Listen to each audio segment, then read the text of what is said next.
मन मंदिरा गजर भक्तीचा.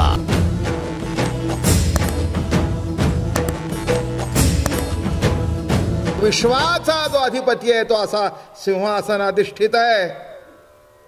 पण गोकुळामध्ये वृंदावनामध्ये बर का तो आपल्याकडे आकृष्ट करून घेत होता. भीती नव्हती बर का. कसा आकृष्ट करायचा माहितीये का? एखादी गवळण निघाली की नाही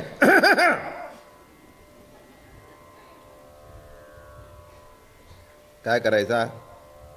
मुद्दाम खाकरायचा की सगळ्यांनी ओळखायचं. बघू नकोस मागे तोच आहे. आणि त्या खाकरण्याने ऐकलं नाही तर दगड घ्यायचा. काय गंमत. त्याने विचारला एवढा जोरात का मारलास? मग वळून का बघितलं नाहीस? काय लिहिलाय लक्षात घ्या. इथे जागाचं हलत नाही आणि तिथे घराघरात फिरला.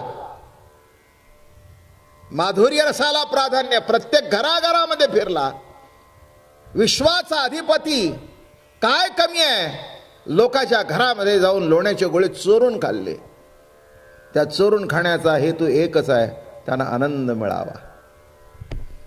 शेजारच्या घरामध्ये चोरी झाल्यानंतर इकडची म्हणायची माझ्या घरात कसा येतो? कसा येतो नाही, ये हे आमंत्रणच. कळलं का? माझ्या घरात कसा येतो ते मी बघते. बघते म्हटलं की कृष्ण म्हणला बरोबर आहे, मला बोलवलं सोय असं येतो. का घराघरामध्ये फिरत होता. नीट लक्षात ठेवा, इतकं काही सोपं नाही आहे. नुसतं नाही, त्यांच्याशी लोंबी झोंबी करत होता. खोटं नाटक खेळत होता. त्यांच्यावर डाव देत होता आणि त्यांच्याकडून डाव घेत होता. हे फक्त भक्तीत घडतं. संसारामध्ये देव आपल्यावर डाव देत असतो आणि आपण घेत असतो. भक्तीमध्ये असाही कधी दिवस येतो की एक दिवस आपण देवावरही डाव देऊ शकतो. हे भक्तीचं श्रेष्ठत्व आहे. पुढे सांगतो हेच प्रेमाचं विशेषत्व आहे. प्रेमाचं विशेषत्व काय आहे तर हे आहे. म्हणून एक लक्षात घ्या, प्रेमामध्ये या सगळा विलास आला. एखाद्या माणसाने जर वैराग्य धरलं तर काही नाही. वैराग्य धरल्यानंतर प्रत्येक गोष्टीबद्दल त्याला नैराश्य असतं. एखादी आली की नाही माफ करा असं काही कोणाला बोलायचा हेतू नाही आहे माझा, पण आता हे सांगायला पाहिजे ना. जे विषय आहेत ते तर मांडायलाच पाहिजेत ना, बरं का. नाही तर एखादा म्हणेल अशा अशा आहेत त्यांनी वैराग्य धरले महाराजांनी. तसं काही काय माझा कोणाचाही ओळखत सुद्धा नाही. पण जे आहे ते सांगायला पाहिजे बरं का. वैराग्य धरल्यानंतर नैराश्य येतं आणि त्या वैराग्याचा सुद्धा अहंकार चढतो बरं का.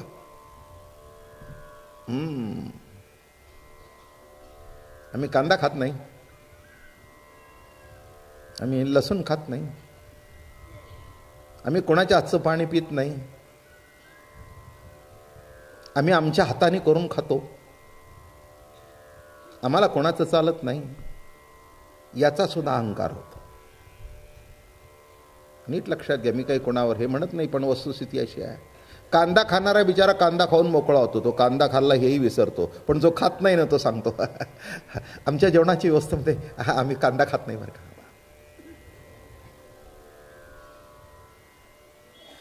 बरं का. मग पुन्हा नवऱ्याला सांगतो, मंडळींना सांगा चुकून कांदा घालतील सवयीने. पुन्हा कांदा तोंडात आला. पानावर बसल्यानंतर कांदा घातला नाही ना, अरे आता किती वेळा खातोयस.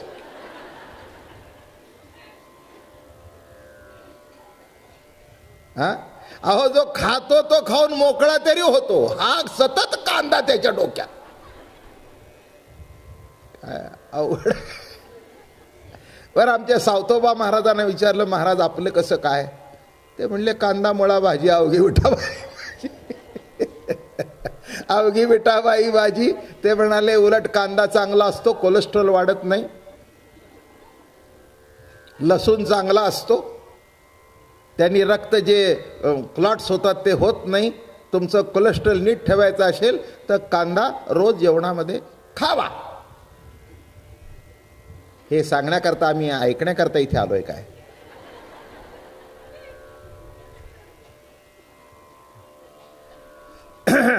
बर चला. यशोदे घराकडे चाल मला जीव घाल. मी कशाला काय, मी काही पुराव्याशिवाय बोलतो काय?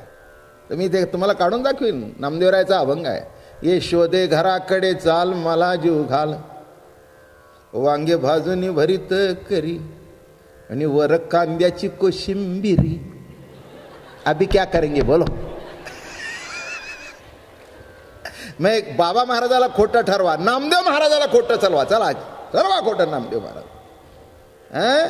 वांगे कदाचित हे चातुर्मास सोडून कार्यक्रम असेल. वांगे भाजून भरीत करी. म्हणून बघा ते वारीत आमच्या कुठेतरी ती वांगे नवमी येते काहीतरी, का कांदा नवमी काय असेल ते असेल, कांदा नवमी. आणि ते वांग्याचं काय ती एक केव्हा तरी येतं, वांगे षष्ठी. बरोबर आहे ना? काय ते तुम्ही याला पाळता म्हणून तुम्हाला माहिती, मला ती षष्ठी माहिती नाही. काय हा ते कांदा नवमी आमच्या दिंडीमध्ये कुठेतरी येते ना. बडे ते केव्हा येते? अहो ते सगळ्या त्या दिंडीत करतात की ती तुमच्या दुसऱ्या दिंड्या आहेत त्या दिवशी ते मुद्दाम कांद्याची भजी करतात, कारण का उद्यापासून खायचं नाही. उद्यापासून खायचं नाही म्हणून आज हाण. एक लक्षात ठेवा, हे काही उगीच असं उगीच वैराग्याच्या गोष्टी करायच्या. बायका कोणी आलं तर लांबून ठेवा. अरे कशाला? अरे एवढं तिला लांब ढकलण्यापेक्षा आई म्हणून दर्शन घे की बहीण म्हणून दर्शन घे की. एवढं तुझ्या मनातला विकार का गेला नाही अजून? इथे लक्षात ठेवा की वैराग्याने उगीच नैराश्य येतं.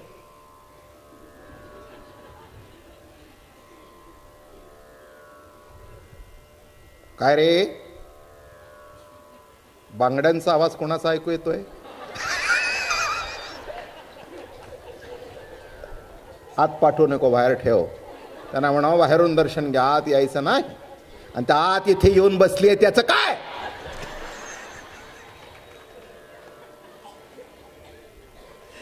अरे आत इथे येऊन बसलीये त्याचं काय करतोस? इतकं सोपं नाही आहे महाराज, इतकं सोपं नाही आहे, हे लक्षात ठेवा. उगीच नैराश्य, आम्ही हे खात नाही, आम्ही ते. अरे बरोबर आहे, जे खायचं नाही ते खाऊच नाही. मांसाहार बरोबर आहे, हत्या करून खाऊच नाही, अगदी बरोबर आहे बरं का. पण हे काही इथे भानगड येत नाही. बरं एक लक्षात ठेवा, आपलं वैराग्य किंवा आपण काही खात नसेल तर ते आपल्या करता आहे, जगावर का त्याचं प्रदर्शन करायची काही गरज आहे का? आता मला सांगा, हे कसा काय सांधा जुळायचा? वैराग्य आणि कृष्ण. म्हणजे मी काही दुसरं सांगत नाही तुम्हाला, हे मला ते काही कळलंच नाही. वैराग्य आणि कृष्ण हे कसं काय, म्हणजे काय, अहो कसं काय, हे जमू शकत नाही. कृष्ण म्हणजे हा निराळा आहे. भोग भोगिता हो सरले सकळ, भोग भोगून सुद्धा लक्षात ठेवा त्याच्यामध्ये इन्व्हॉल्वमेंट असेल तर भाग आहे, बाकी इंद्रियाचा जो भाग आहे तो होत राहतो.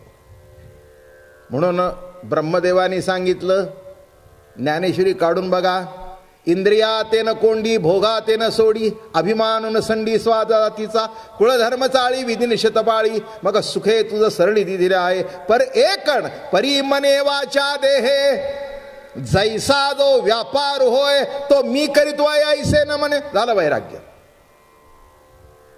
मी करतो असं म्हणू नकोस. मी करतो म्हणलंस की भोगी झालास, आणि मी करत नाही प्रभू माझ्याकडून करून घेतो म्हटलं की वैराग्य प्राप्त झालं. एवढं लक्षात घ्या. याचे विकृत अर्थ करायचे नाहीत. म्हणजे ते एखाद्याचा खून करायला माझ्याकडे आला, मी ते कुठे गेला, प्रभूने केला, त्याचंही उत्तर देतो ना, त्याचंही उत्तर देतो ना. नाही कशाला, तेही तुमचं शंका निरसन करून टाकतो बरं का. मला आठवतं, मी कालच आमच्या चिन्मयला सांगितलं, आम्ही जुन्नरला गेलो होतो, सहज चर्चा चालू होती.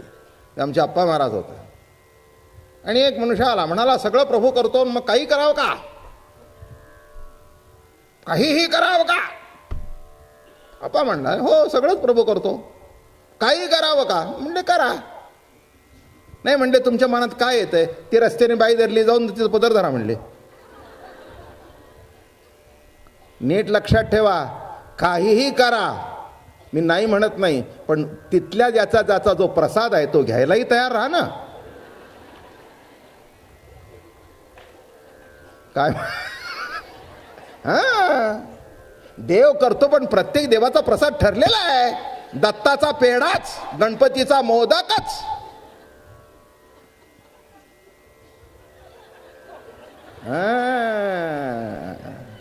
नको ते करा, खेटराचा प्रसाद.